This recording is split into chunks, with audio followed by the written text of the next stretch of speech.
Hey, I'm Mika, and I want to talk about must-buy items in Japan. This is basically all the things I would highly recommend you buy and consider buying on your next trip. And the idea of this video is to buy souvenirs that are not just regular souvenirs, things that you'll use in your everyday life and will remind you of your amazing trip to Japan. So the first thing I'd highly recommend people buy when they go to Japan is kitchen supplies, kitchenware, and specifically knives. I did this past trip go to Kappabashi Street, which is like the restaurant district where they have all these different stores filled with so many different cooking supplies. I guess this is where restaurants go to buy their kitchen supplies. And they have this very, very famous knife store. I went there to buy a knife. So this knife is actually made by the company that sold it. It is just a really beautiful handmade knife. It's so sharp. It cost a pretty penny. It was about $150 after conversion, but it is something I use every single day when I cook. I cook a lot. I love cooking, and so every time I hold this knife, I remember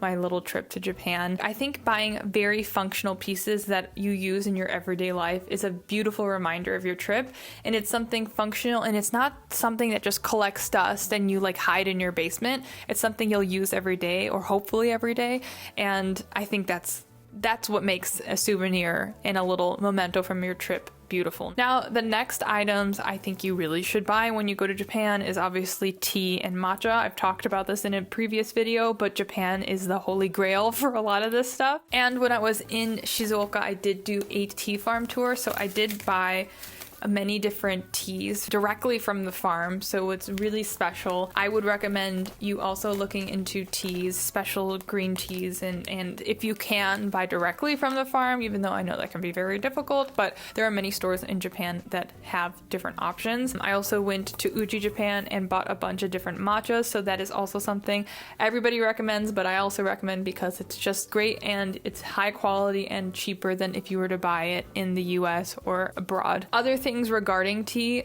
because the huge tea culture, they have so many different accessories for tea. Obviously, buying the matcha tate as well as the matcha whisk is very nice. I also got this awesome tea decanter. This is like this beautiful glass cold brew container. You can put tea in here and just regular water, put it in the refrigerator, and you have cold brew the next morning. And it's awesome because there is a sieve inside. It's very easy to clean and it pours very well. Functionally, it works great, but it's also just a beautiful thing to see on your counter. I think having items that are beautiful, that are also functional, that's it. That's what you need. And this is one of those things that I'm really happy that I got. The next thing I'd recommend getting are toys that are not Smiskis. So I know toys are not very functional and it's like kind of very veering from the two other topics I just mentioned from, but I love miniature things. I love food. And there are miniature foods in Japan, and it's just like the integration of all of my loves. There's this brand called Rement, and they do a lot of partnerships with other restaurants and brands, and they make miniature versions of things that are very iconic to that brand or partnership. They are blind boxes, so similar to Smiskis, you don't know what you're gonna get. It's like usually a line, and you can get one of 6 or 7 things. They are also not that expensive. They are usually under $10. I did this twice when I was there, and I got some really cute food things.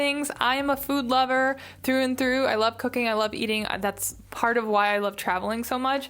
And having like miniature food is like the combination of all of my loves. I love like little tiny baby things and I love food. So I'd recommend getting something like this instead of a Smiski, just because everybody has Smiskis and not everybody has like a miniature little katsudon in their house. Also along this lines, I think doing gachapons is actually really nice. I know that can be a little bit touristy, but again, I like to focus on the food things in life. So I would highly recommend getting a gachapon. They're also really great gifts to give to people. They are made really well, and they're little items that don't take up too much space in your suitcase, but also mean a lot to people when you give them to them. This is a really great gachapon. It is from the Nintendo store, and it's like a little keychain. And something like this, again, doesn't take up too much space, doesn't cost too much money. Most gachapon are below $5. I would highly recommend getting something like this on your next trip to Japan. The next thing is getting clothing and accessories that you know you'll wear in your everyday life. I have fallen into the trap where you go to a foreign country and you buy something that everybody else buys and then you don't like it. It doesn't match your vibe. It doesn't match your style. I took a long time deciding, but